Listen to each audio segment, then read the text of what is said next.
due to such issue, similar question back into the studio with Rashid Alam sir. Because of such situation, we start to understand the importance of alternative methods of energy. We could look at hydro energy, we could look at solar technology, and how far that has developed over this last 26 years of this century. And it's important to have alternatives, given that fact right now in the Middle East we are having a warlike situation. Oil or crude oil, Brent crude, whichever one you look after, whether it be gasoline, whether it be diesel, the movement, the flow of such resource has been restricted to somewhat level. It has caused distress all over the world, including our nation here in Bangladesh. What are some of the alternatives, and do you think that because of such war, market manipulation is being conducted in various regions, especially those surrounding the US president? How do you think about this? Thank you so much. So, as a alternative to the gasoline, like the fossil fuel, we should have more investment, like the solar panels, hydrocarbon, other issues. Like China has invested a lot in the last couple of decades in that regards, and we had an assumption that since another alternative engineering of the fossil fuel dependent car, like the battery run engines and other things, we have an assumption that we can get our dependency from the fossil fuel. But now it seems that it's not that easy. Globally, only 20%, less than 20% are actually coming from alternative to the fossil fuel. Still 80% of the total energy needs actually fulfilling by the fossil fuel.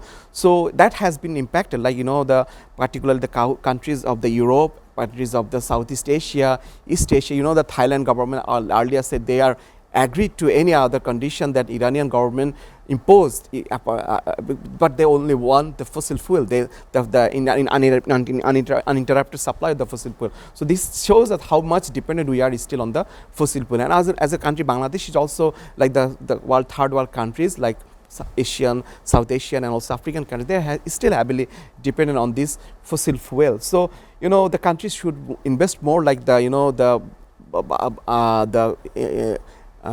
solar panels and more the airs. We should be investing more on that to cope up this kind of situation. And also the strategic reserve is also very much important, that countries like Bangladesh doesn't think of it about. Although European countries, they have those strategic reserve which can give them 2 to 3 months. For even China have nearly 1 year of strategic reserve. So that is the future. The countries should be looking into it, because you need this kind of a strategic reserve when this kind of conflict erupted.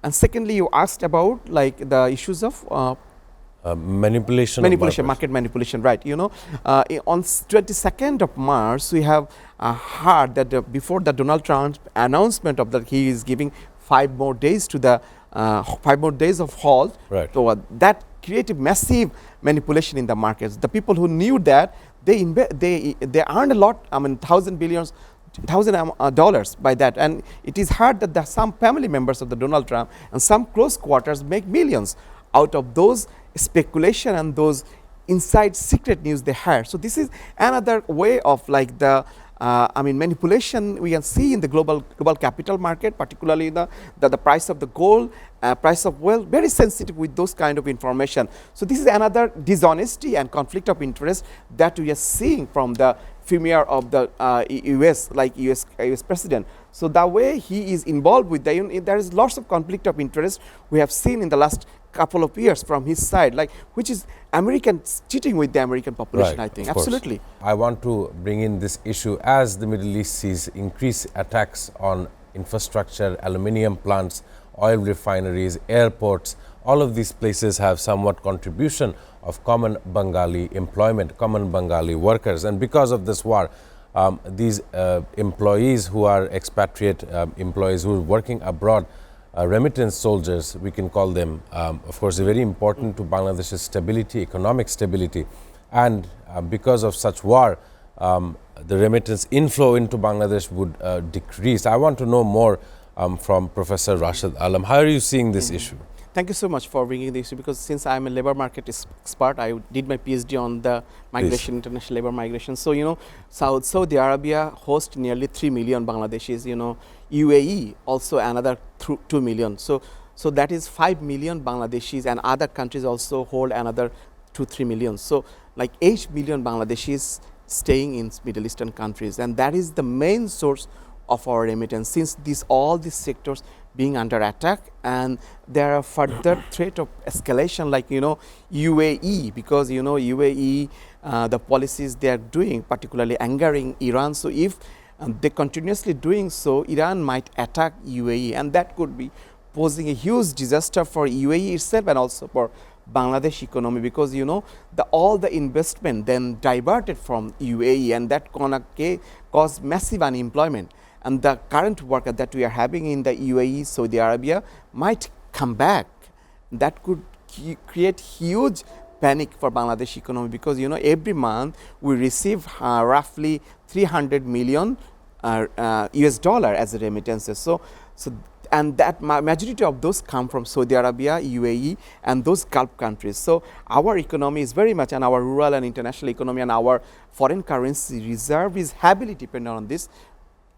Foreign remittances that we are earning from this laborers, they are sending that amount of money, which can also reduce our capacity to import, and that can also have a reciprocal effect on our food security, unemployment, and total chaos. So this war we're looking at working from home, going into a lockdown. Out of the 7 days, 3 days shall be from home. These are all decisions taken in the face of complete uncertainty. And then when these people would not be able to earn, if they require to come back, if they require to repatriate, because if a full-scale war is imminent between the UAE and Iran, that would cause massive shock for the country. Already we are paying the prices of high fuel price, fuel prices, and if the sources of employment gone down, as you said, everything, coal plant, their gas plant, their energy plant, their steel industry, aluminum industry, everything, airport, which actually hosting lots of international migrant workers, including Bangladeshis.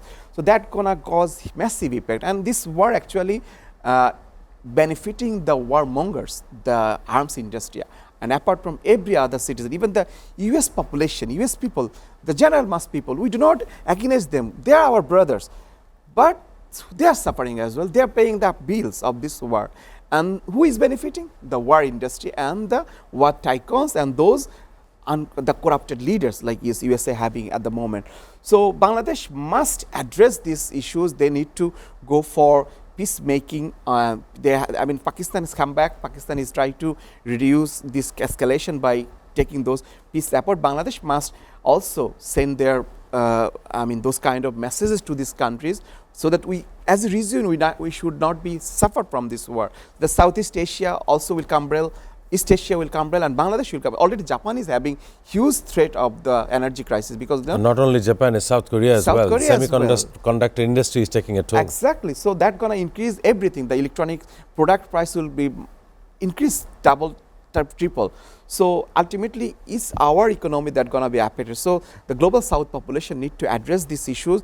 America is doing the interest of warmongers, but not the general people, but as a precautionary, as a de-escalation effort, the countries like Bangladesh, the countries like YC, the countries like South Asian, Asian, those kind of regional countries, they must have to act often for peacemaking effort, and also work for the de-escalation, so that the economy, the people's lives is safe, because we have seen, and the food security will be another major issue within a month if this war doesn't stop now. Of course, very important updates coming from you, sir. I want to ask you a last question. How do you see the upcoming days for Bangladesh? We know there's a new government in place. They are doing, the parliament session has resumed, and of course, we're looking at various issues relating back to 2024 and the 36 days of July that we have seen. Just a comment, how you see Bangladesh faring with this situation in the Middle East? So my advice to the government, and the way the government is doing, my observation is just do the normal things, do the business as usual business of the. You need to improve the security of people's life. When the Eid vacation started, we have seen nearly 300, 400 casualties. We do not need massive high project. We do not need any more bridges. We do not need anything. Just do the day-to-day duties and save people's lives. That is the billion effort, rather than visionary multi-billion-dollar infrastructural project. Do not do this, because it's a crisis Awareness moment. amongst society should be given more should be given. importance. And it's the wartime. You have to do the normal things, not taking any more multi-billion-dollar infrastructural project, because you are in huge deficit model at the moment. And if your foreign remittance fall down, I do not know how the country will run. So at the moment, government should always reduce their expenditure, should not go for any ambitious project, rather than do the day-to-day duties, save people lives, save people economy, and save people jobs, and also ensure food security. That's normal. I do not need anything at the moment, because until this war stops. Yeah.